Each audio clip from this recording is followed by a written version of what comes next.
3 days later. I see. You're finally awake. It's been asleep for 3 days and... Oh, stars.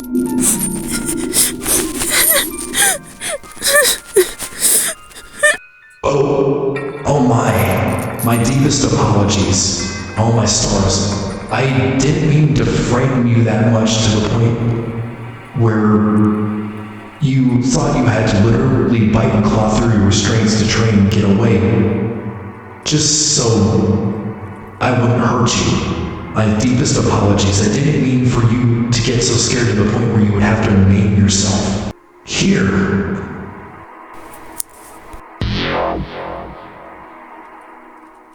There. Feeling any better?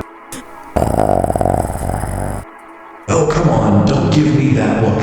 I'm sorry for the restraints. It's just...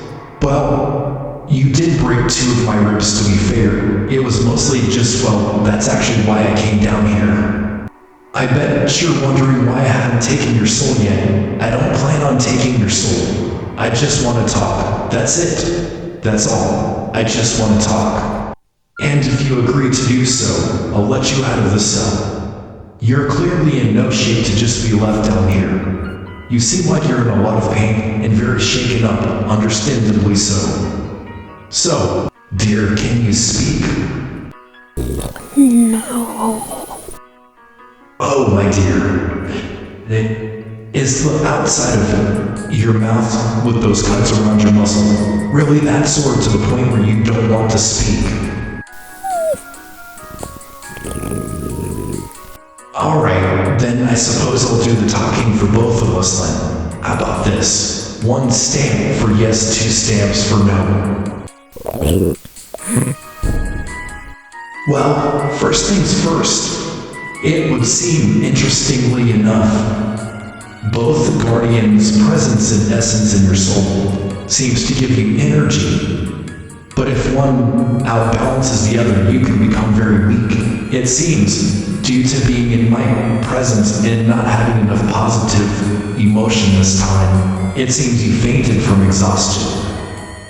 But what's more surprising to me is the fact that both seem to fill you with good, negative, and positive emotion. They seem to be able to stave off even hunger for you at long periods. It's quite fascinating, really. It would seem they are definitely a blessing, not a curse. It seems you need a good mixture of both to keep you on your feet and to keep the multiverse in balance. At least your multiverse. How interesting indeed. What the hell is he playing at? I wish I could speak, but I can't. The wounds from my restraints, it hurts so much and my throat feels so dry. Wait, the others. What happened to the others? Palette night. Oh, stars, of course. My deepest apologies. Yes, I'll explain. Palette, first of all, is me, and I'm sure you remember seeing that Ink with me. Ink is my lover, and Palette is our son. He is perfectly safe, I assure you. And as for Night, well, I'll tell you later, but he's still around. I did not harvest a soul yet. But on with what is in the now, as they say. You are extremely weak and have not been out or even seen the sun in 3 days.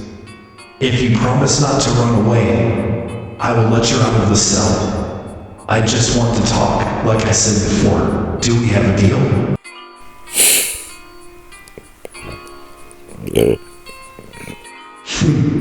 Excellent.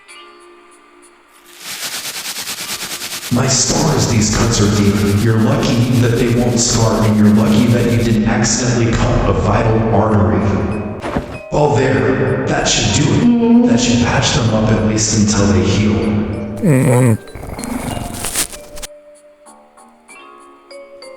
Jeez. It's alright, settle down. I know you didn't mean to do it. You were just frightened and trying to escape. Understandable, like I said. I'm sure you're hungry. Here, you should have something to eat. I'm sure you're exhausted. I promise, I know you're wary of me. It's not poisoned.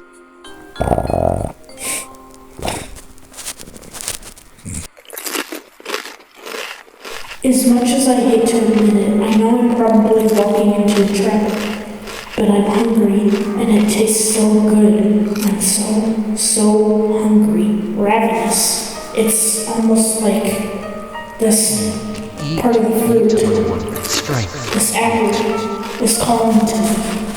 I tend to space out when I'm eating. It's a natural instinct for my kind. It's a way to sort of transition and relax, sort of like meditation. That's when I realized that Shadow had left my line of sight and had gone to sit down in what looked to be some sort of office chair. Oh, by the way, my dear, what you're eating is a third of one of the harvested apples of one of the variants of Dream. Oh wait, oh no, those stars. Please, I messed up again. Please don't start crying again. Don't worry, I promise. The souls that I gather, I collect them, I don't kill them. It was just a third from one of the other variants of the variants of positivity of myself from a different timeline. They're fine, they're still alive. The soul will heal, I promise. I know I sound like a big hypocrite right now, but what he did say did make me feel a little better about it. I managed to at least compose myself. I'm not an idiot. I could sense that the souls were still alive. After all, the cell that I was in was underneath the tree. I guess this twisted version of the tree of feeling. That doesn't mean I condone what he's doing, but it turned out the soul was calling out to me. It was the dream that I had seen before, the one that he had killed. It was letting me have some of his strength, the soul, so I could get some more of my energy back. And as much as I hate to admit it, I did feel a lot better. He told me to drink the tea, that it would soothe my throat so I could get my voice back. It's not like he actually cared, or if he did, I knew that I was just a pawn in his game. At least I think so. I don't know what to make of him. But this is still the same sadistic jerk that I saw kill innocent people with the faces of people I've learned to love the most. Anyway, I drank it though, because I was thirsty, and it did indeed make my throat feel better. He wasn't lying, it indeed was not poisoned, but it was laced with lavender, which I was very much aware of. It's funny because before I met Nightmare, I never really liked tea, but lavender tea was always one of my favorites that he prepared. In this case though, it has a calming effect on me, him, and I'm guessing most of my kind if they were still around. I don't know that by any fact, just what little I've read, and by instinct alone. The orange slices gave me nutrients, vitamin D, and tasted pretty good too. But most of all, I think what relaxed me enough not to be so on edge as I had been since I woke up in that damned cell was the fact that I could feel the souls.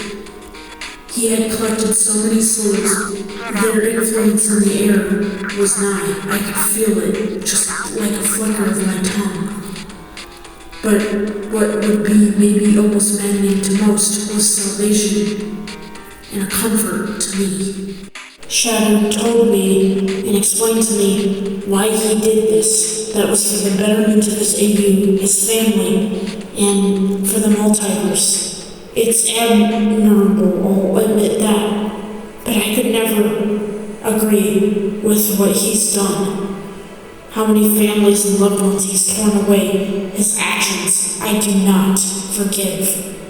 And neither do they. Some are willing to be noble and selfless, sacrifice themselves for the greater good. They speak and whisper, saying, "Leave them." Others want me to avenge them, and others are with me to get revenge, to get justice, and to just protect other AUs.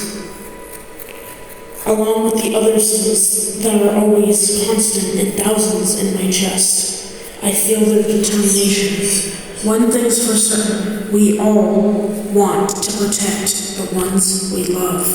It's funny, the constant whispering of the souls, the sense and familiar scent of some version of Dreamtale,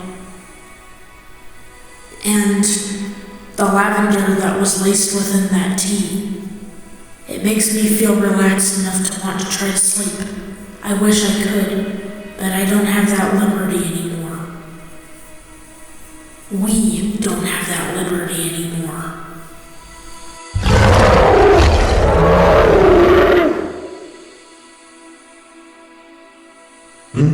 What seems to be the problem? You hypocritical jerk! You can't just stand there and tell me and feed all this about justice and for the greater good and for the greater good of AUs, not after what you've done. Let me tell you something now, Mr. Almighty One. So high on your pedestal you can't even see what you're doing around you. Do you have any guilt for what you've done? For the loved ones that were sacrificed just so you could get your precious little souls? Do you even care? Do you even care at all? Tell me that one, Shattered. We've been talking and talking. You patch my wounds, pretend to care. I don't know why you hold me here, or why you haven't done away with me yet. But let me tell you something. The reason I first came here was because I felt a distress call of an outcode child. That was your son, and he was in trouble. I have children of my own, outcodes just like him, to feed and protect. What if one of these so-called souls you had to harvest was pellets? Would you do it then? What if the tables were turned? Tell me. It's not so funny then, is it? If the roles were reversed, and some jerk came out of an anti-void claiming to preach justice and for the betterment of the AU, and told you that he had to take your son's soul. Give him a fate worse than death where only others like him could hear him scream, forever trapped in his own soul, just to be nothing more than a glorified paperweight. Tell me. I know what you would do. You would rip them to shreds. Now you know how all of us, all the souls, and I feel. I can see them around you, Shattered. I sense their pain, their anger, their presence, and some are even at peace. But still, does that sound peaceful to you?